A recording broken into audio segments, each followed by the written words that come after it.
My dad raised his glass at my sister's wedding and said, loud enough for every guest to hear, "Some kids make you proud, others just take up space." Everyone laughed. My mother didn't flinch. My sister smiled like it was normal. And I sat there, realizing I'd been erased in front of my own family. So I stood up, left my champagne untouched, and walked out of their perfect celebration without looking back. They thought that moment would break me. They had no idea it was the moment I finally broke free. Before I tell you what happened next, ask yourself, what would you have done? My dad lifted his glass at my sister's wedding and said loud enough for every chandelier to hear, "Some kids make you proud, others just take up space." The room laughed. Small, polite, terrified laughs. My mother kept her smile perfectly still. My brother-in-law clink-ticked his glass like nothing happened. And I sat there, every nerve on fire, realizing I'd just been erased in front of everyone I grew up with. So I smiled back steady and said, "Good thing I just got my own place 2,000 amers away. Don't worry, you'll never have to see me take up space again." The laughter died before the echo did. I stood, left my champagne untouched, and walked out of their perfect picture. That was the night they toasted their control, and I started planning my escape. Before I tell you how I left them speechless for good, tell me, where are you listening from so I know I'm not alone? And when you've heard the rest, tell me what would you have done if your own family tried to shrink you down to nothing? The night after the wedding, I couldn't sleep. The hotel air smelled like champagne and lilies, the same mix that had clung to my dress when I walked out of that room. I kept replaying it, the sound of my dad's voice over the microphone, the polite laughter that followed, the way my mother's smile never cracked. I'd always known there were rules in our family. I just hadn't realized humiliation was one of them. Back home in Indiana, the silence hit harder than the toast. My parents' house looked exactly the same. The gray shutters, the manicured lawn, the light in the kitchen that never turned off. But something had shifted. Even the air felt contractual, like I owed rent for breathing there. Dad was in his usual spot at the dining table, laptop, open spreadsheets, glowing against his glasses. He didn't look up when I came in, just said, "You made quite an exit." His tone wasn't angry. It was clinical, like he was assessing damage to an investment. Mom poured herself coffee and added, "Your father's just worried. You embarrassed yourself, that's all." Embarrassed myself. That's how they rewrite it. Kelsey texted later a row of hearts and champagne emojis from her honeymoon like none of it had happened. She'd always been good at selective memory. When she flunked freshman year, they called it burnout.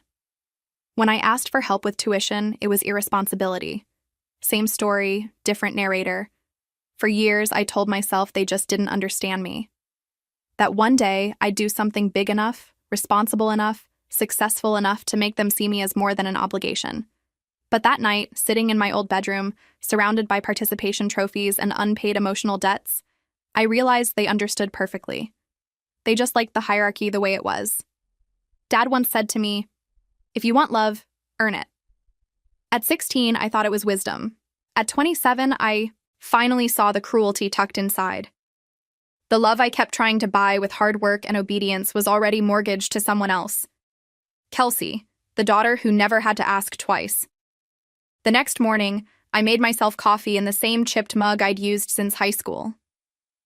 I watched Dad head to the garage in his pressed shirt. Mom watering the plants I'd once killed by forgetting them for a week. It all looked so normal. And that terrified me more than the wedding ever did. Because if I stayed, I knew what would happen. They'd smooth it over, rewrite the night into a misunderstanding, and I'd be folded right back into the role they built for me. Useful, quiet, apologetic. But this time, I didn't apologize. I sat down at the kitchen table, opened my laptop, and started a new spreadsheet. It wasn't for them. It was titled Oxygen. 2 weeks passed before anyone mentioned the toast. That's how my family handled conflict, by starving it of oxygen until it learned to behave. In the group chat, Mom sent photos of Kelsey and her husband on the Amalfi Coast. Captions like, "Our bright girl living her dream." Everyone reacted with hearts and sparkles. No one tagged me. No one said a word about that night. It was like I'd been edited out of the family footage trimmed for pacing. So I played along. I hearted a few photos, dropped a polite, "Looks amazing," the same way you clap for a magician when you already know the trick. Then I went back to my new ritual. Mornings were for work, afternoons for searching jobs in other cities, evenings for building what I called the escape fund. Every time Mom texted a guilt-laced question, "Have you talked to your sister?" I sold something, a stack of books, a dress I'd worn twice, an old camera. Each sale went straight into a private account named Oxygen. Every click felt like a breath. One night, Dad called. His tone was falsely gentle. "Your mother says you've been distant." I almost laughed. "I've been consistent. You just noticed." He paused, then said, "Don't be dramatic. Family's family. That line used to work on me. Not anymore." After we hung up, I opened the file on my desktop labeled Plans. Inside were job postings in Portland, Denver, Flagstaff, far enough to break the echo. Close enough that I could still send postcards if I ever wanted to. Lucas called that same night. He'd been on the road for work for months, but he always checked in. "How are you holding up?" I hesitated. "I'm fine." He didn't buy it. "Gianna, fine is what people say when they've stopped hoping it gets better." I didn't answer because he was right. I had stopped hoping, just not for the reason he thought. Later, I got a text from Naomi, his ex. The kind of text that looks friendly but smells like intrusion. He says, "You've been thinking about moving. Portland suits you." I stared at it, fingers hovering over the screen, and then deleted it. I wasn't giving her or anyone space to narrate my life again. A few days later, Mom called, pretending to check on my health. "You sounded tired last time. You should rest." Then, like slipping a knife between ribs, she added, "Don't run away from family because of one bad night. Run away." That's what she'd call it. Not leaving, not saving myself, just running. That's when it clicked. I wasn't angry anymore. I was done negotiating. I opened Plans again and renamed it Exit. Then I booked an interview flight for Portland. The confirmation email hit my inbox like a heartbeat. The next morning, I walked past my parents' house windows, glowing lawn, perfect curtains drawn tight, and realized something. They'd built a home that looked alive from the outside but couldn't breathe. And I was finally learning how to. It happened faster than I expected. The collapse, the exposure, the quiet rage that followed.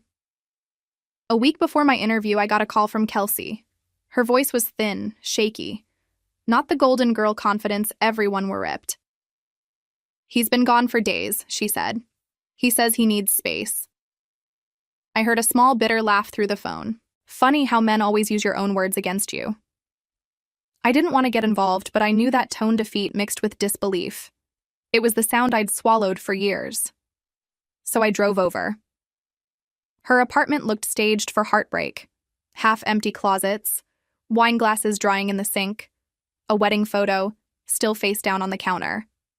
She handed me a box and said, "I can't move back there alone. There meant ye Indian our parents' kingdom." We packed in silence until she whispered, "You were right to leave." I wanted to tell her it wasn't about being right. It was about surviving. But I just nodded. By nightfall, her boxes were stacked by the door. She hugged me before I left, something she hadn't done since we were kids. "Don't let them pull you back in," she said. It almost sounded like a blessing. When I got home, the house was darker than usual. Mom was sitting in the living room, phone in hand, the screen lighting half her face. "You helped your sister move?" she asked without looking up. I froze. "How did you?" Kelsey called. "Said you were wonderful. Said you told her to come home." "I didn't." Her lips curved, slightly. Not quite a smile. "Well, she's on her way anyway, and we're having dinner Sunday. You'll be there." It wasn't a question. That night, I caught the reflection of my own face in the window. Calm, but hollow. I opened my laptop, checked the plans folder, and there it was. The email from Portland subject line interview confirmation. For the first time in months, I felt something close to relief. I printed the offer details, packed my portfolio, and slid both into a leather folder labeled Next Chapter. Then I did something reckless. I opened the shared family bank account, the one Dad insisted on for emergencies. I transferred every cent that was mine into my personal account and hit close account. Clean, silent, legal. 2 days later, Mom's tone shifted. Her text came wrapped in sugar dinner at 6. Kelsey's cooking lasagna. That was the tell. Mom never let anyone else cook. I knew then it wasn't a dinner, it was an ambush. I charged my phone, backed up my files to a small USB, and left it in my purse. If they wanted to talk, they could do it without my plans inside their reach. At 6 sharp, I walked into the house. The table was set for 4 candles lit like a peace offering. Dad was scrolling his phone, Kelsey sitting stiff beside him. Mom poured wine and smiled like nothing had ever broken. "Sit," Dad said. I did, but this time I wasn't the one on trial. The second I sat down, I knew. The air had that heavy artificial calm that always came before one of their talks. Candles flickered between us.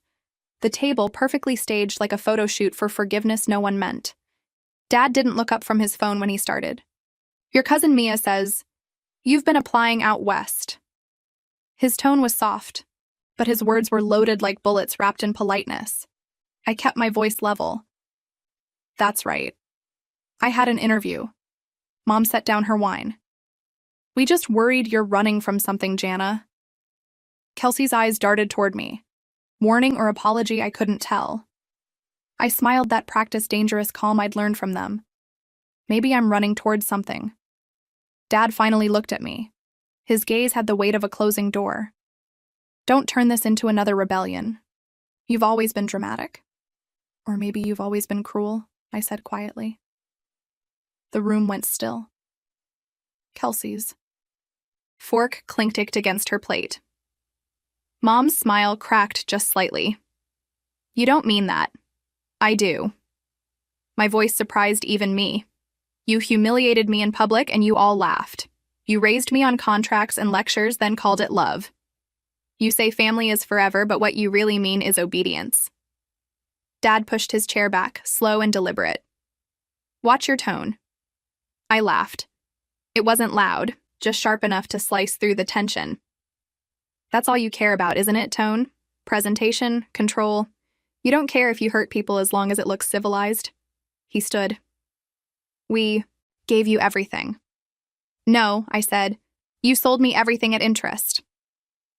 For the first time, his face shifted just a flicker like a crack in old porcelain. Kelsey's voice broke the silence. "Dad, please stay out of this," he snapped. That was it. The old reflex. The hierarchy reasserting itself. But it didn't land this time. Kelsey went quiet, not from fear, but from understanding. I stood. This isn't a dinner. It's a performance. And I'm not playing anymore. Mom's voice trembled. Something rare. "You're making a mistake." "Maybe," I said. "But at least it'll be mine." I turned to Kelsey. "Are you staying?" Her eyes glistened, but she didn't speak. I nodded once and walked toward the door. "Gianna." Dad's voice carried that command he'd perfected over the years, the kind that froze you mid-step. "Don't walk away from this family." I looked back at him. "You walked away first. You just did it slower." I left without slamming the door. Quiet exits hurt louder. Outside, the night was heavy with summer humidity. I got in my car, gripping the wheel until my knuckles went white. My phone buzzed once Mom's text. "Come home. We can talk like adults." I deleted it. Back at my apartment. The air felt still, but breathable. I set my bag down, opened my laptop, and saw the unread email glowing at the top of my inbox offer. Creative Strategist Portland. For a moment, I just stared at it. The exact kind of moment my family would call too good to be true. But I clicked it open anyway. Full-time, remote, benefits, salary higher than I'd hoped. The line at the bottom said, "We'd love to have you start next month." It was everything they said I didn't deserve. I printed the offer and slid it into my next chapter folder next to the closed account confirmation. Each document was proof that I could build something without their permission. Then I heard the faint vibration of my phone again. Unknown number. I hesitated before answering. Gianna Kelsey's voice whispering, "They're furious. Mom found your spreadsheet. She told Dad you were planning to humiliate them by leaving." I closed my eyes. How did she find it? She went through your laptop when you were at dinner. Said she was checking the battery. Of course she did. It wasn't enough to control the story. They had to own the script. Don't come back. Kelsey. Said they're waiting for you. Doors closed. Please don't. My throat tightened. Thank you. We stayed on the line for a moment, both breathing like we were afraid of being heard. Then she whispered, "I'm proud of you," and hung up. I sat there motionless. The betrayal burned, but underneath it was something steadier clarity. I pulled my suitcase from the closet, set it open on the floor, and started packing. Not the panic kind of packing measured deliberate. The good jeans, 2 shirts that felt like me, the leather folder, the USB. Everything else could rot here. Before dawn, I slipped out the door. The air was damp and cold enough to sting. The neighborhood was still asleep, every window dark except one. Probably someone else awake and waiting for change. At the end of the driveway, I looked back at the house. The porch light flickered once like a tired heartbeat. I whispered, "You wanted me gone. Now you get your wish." The taxi arrived on time. The driver didn't ask questions. We rode in silence down the empty highway. City lights fading behind us. When the airport doors opened, the smell of coffee and floor polish hit me at once. I found a seat near the window, opened my phone, and saw another text. "Dad, this time, don't make choices you can't undo." I typed back, but didn't send it. Some mistakes are the only way out. Then I deleted it entirely. As the sun climbed, a voice announced my flight to Portland. I grabbed my bag, walked to the gate, and for the first time in years, felt no need to look over my shoulder. On the plane, as the engines roared to life, I closed my eyes. My father's words echoed again. "Some kids make you proud, others just take up space." I smiled soft and steady. Then, watch me take all the space I need. The plane lifted through the clouds, and I swear for a second it felt like oxygen.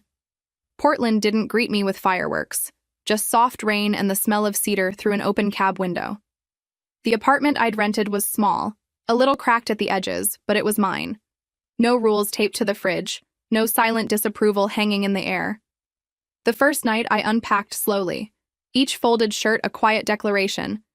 I'm here, I'm free. A week later, the agency officially welcomed me aboard. My boss called me steady and sharp, too, words no one in my family had ever used about me. I started sleeping through the night again.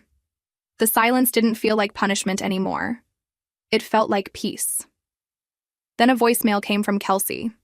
Her voice was calm, this time lighter. "I got the job in Chicago," she said. Mom cried, but it wasn't sadness. It was losing control. "Thank you for showing me it's possible." I replayed it twice. Then I smiled. For the first time, our family cycle didn't end in apology. It ended in distance. Safe, necessary distance. Outside, the rain softened to mist. I opened the window wider and breathed in. This wasn't running away. This was arriving. I sat by the window that night, city lights reflecting off the wet pavement below. My phone buzzed once another family dinner photo, the same empty chair at the end of the table. I didn't open it. Some stories don't need sequels. I poured myself a glass of water, raised it slightly, and whispered, "Here's to taking up space." The quiet answered, back like a friend. If you've ever been told you were too much, too loud, or not enough, remember this. Sometimes peace sounds like your own voice uninterrupted. Tell me what would you have done, and if you felt that, subscribe so you don't miss the next.